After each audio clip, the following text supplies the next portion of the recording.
Good morning students. आज हम diode के अभिलाक्षणिक वक्र कैरेक्टरिस्टिक्स कर्व्स के बारे में पढ़ेंगे कि डायोड जब फॉरवर्ड बायस में होता है तो रिवर्स बायस में उसकी विभव तथा धारा के बीच में बनने वाले जो वक्र होते हैं उनको हम पढ़ेंगे। वो वक्र जो होते हैं विभव और धारा के मध्य बनाए गए वक्र अभिलाक्षणिक वक्र कहलाते हैं। पीएन संधि डायोड के सिरों पर आरोपित विभवांतर और उसमें से प्रवाहित धारा में खींचा गया वक्र अभिलाक्षणिक वक्र कहलाता है। पीएन संधि डायोड में दो प्रकार के अभिलाक्षणिक वक्र खींचे जाते हैं, अग्र अभिलाक्षणिक वक्र, पश्च अभिलाक्षणिक वक्र। अग्र अभिलाक्षणिक वक्र मतलब जो फॉरवर्ड बायस में जब डायोड वर्क करता है, जब अग्र बायस में डायोड को जोड़ा जाता है और तब विभव और धारा में जो वक्र बनते हैं वो अग्र अभिलाक्षणिक वक्र होते हैं। और जब पश्च बायस में विभव और डायोड को जोड़ा जाता है और तब विभव और धारा में जो वक्र बनते हैं वो पश्च अभिलाक्षणिक वक्र कहलाते हैं। पहले पढ़ते हैं अग्र अभिलाक्षणिक वक्र। अग्र बोलता फॉरवर्ड बायस बोलते हैं ना, तो अग्र एफ लगाया इसलिए नीचे सिंबल, तो उस वक्त जो बोलता लगती है उसको हम अग्र बोलता बोलते हैं। और जो धारा बहती है उस सर्किट के अंदर उसको हम अग्र धारा कहते हैं। उसके मध्य खींचा गया ग्राफ क्या कहलाता है? अग्र अभिलाक्षणिक वक्र कहलाता है। फॉरवर्ड वायर्स का सर्किट बेटा याद होगा आपको, ये डायोड बनाया था हमने, इसको किससे जोड़ा था? यहाँ पे बैटरी के पॉजिटिव नेगेटिव थे और इधर हमने एक एमीटर जोड़ दिया था, ये माइक्रो एमीटर।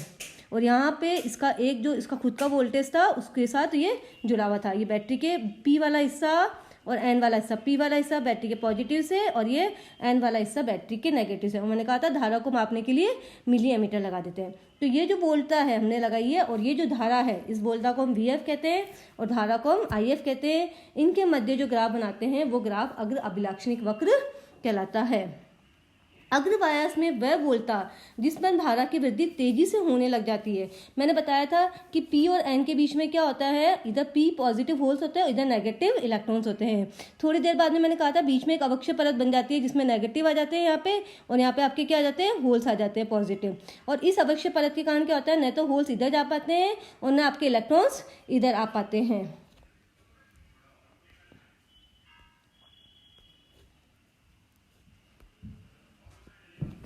ना आपके इलेक्ट्रॉन्स इधर आ पाते हैं, ना आपके होल्स जो होते हैं वो इधर जा पाते हैं। एक बार मैं समझ जाती हूँ अवक्षय परत वाला कंसेप्ट, उससे आपको समझ में आएगा ये नी वोल्टेज क्या होती है।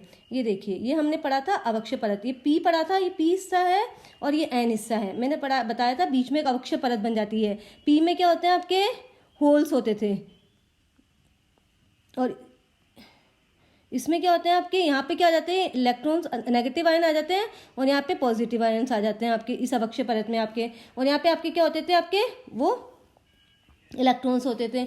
अब आपके जो होल्स होते हैं, नेगेटिव आयन और पॉजिटिव आयन की जो परत बन जाती है, बाहर से जब हम वोल्टेज लगाते हैं तो शुरू में क्या होता है, जो आपका विभव प्राचीर होता है जिसका मान जर्मेनियम के लिए हमने 0.8 पढ़ा था और सिलिकॉन के लिए 0.7 पढ़ा था।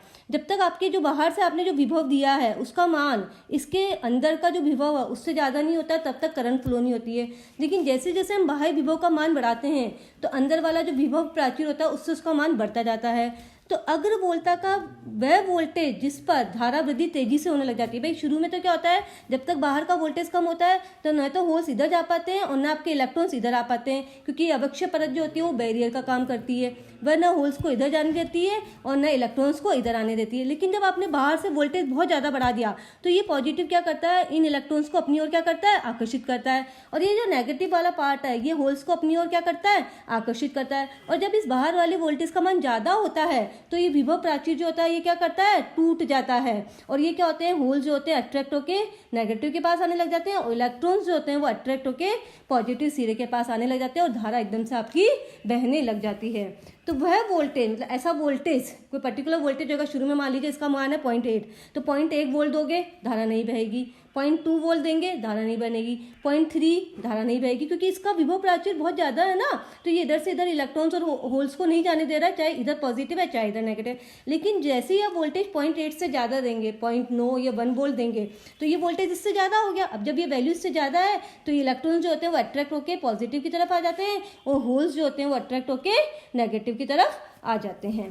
तो वह वोल्टेज जिस पर धारा में वृद्धि तेजी से होने लगती है वो वोल्टेज कौन सा कहलाता है? नी वोल्टेज कहलाता है। ये कट इन वोल्टेज, मतलब जिस पर धारा का प्रभाव वो तेजी से होने लग जाता है, कट इन वोल्टेज कहते हैं।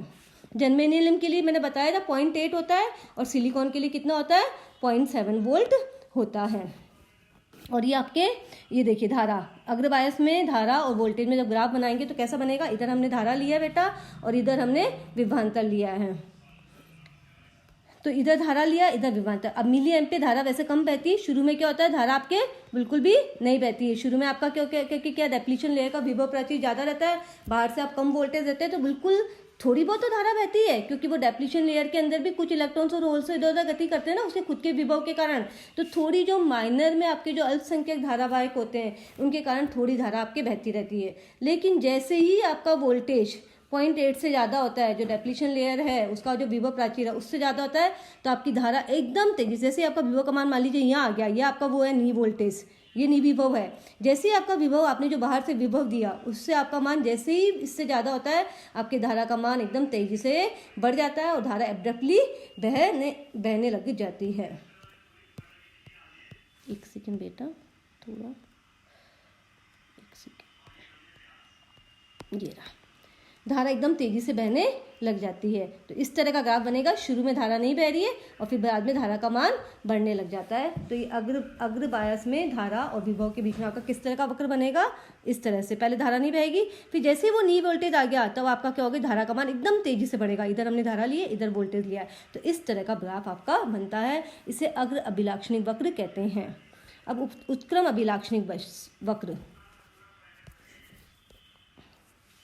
पश्च वोल्टा और पश्च धारा के मध्य खींचा गया वक्र, मतलब पश्च बायस में जोड़ा है। अब पश्च बायस में जब जुड़ता है तो कैसे जुड़ता है, याद है ना बेटा, क्या करना है, सिर्फ डायोड को पलटना है हमको। पॉजिटिव डायोड का जो पी वाला हिस्सा है वो बैटरी के एन वाले हिस्से से जुड़ना है, और डायोड का जो एन वाला हिस्सा है वो बैटरी के पी वाले हिस्से से जुड़ना है। तो डायोड ऐसे बनेगा अब आपका। अब इधर तो वही बैटरी का कौन सा हिस्सा जाएगा बेटा,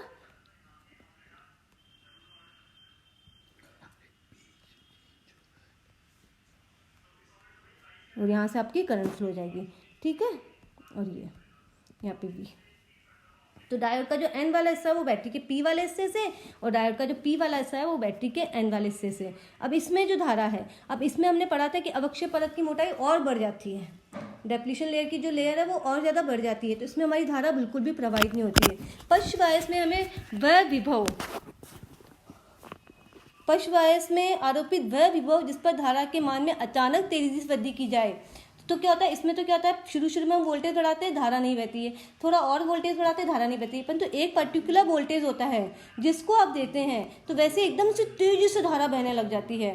तो वह वोल्टेज जिस पे धारा का मान एकदम तेजी से बढ़ जाता है वो क्या कहलाता है, भंजक विभव कहलाता है। इस पे धारा का मान बहुत तेजी से बढ़ता है। जर्मेनियम के लिए भंजक विभव का मान 25 वोल्ट होता है और सिलिकॉन के लिए भंजक विभव का मान 35 वोल्ट होता है। तो ये आपके पीएन संधि डायोड के वक्र हैं, ये अग्र बायस का अभिलाक्षणिक वक्र है, और ये आपका पश्च बायस का अभिलाक्षणिक वक्र है।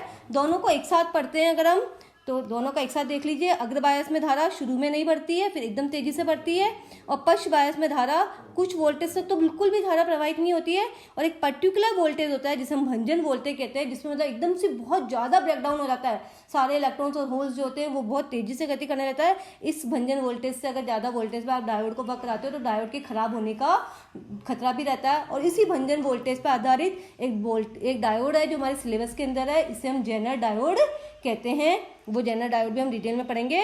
और इस वक्त जो होता है धारा का मान एकदम तेजी से प्रवाहित होने लग जाता है, इसे पश्च बायस कहते हैं। Thank you.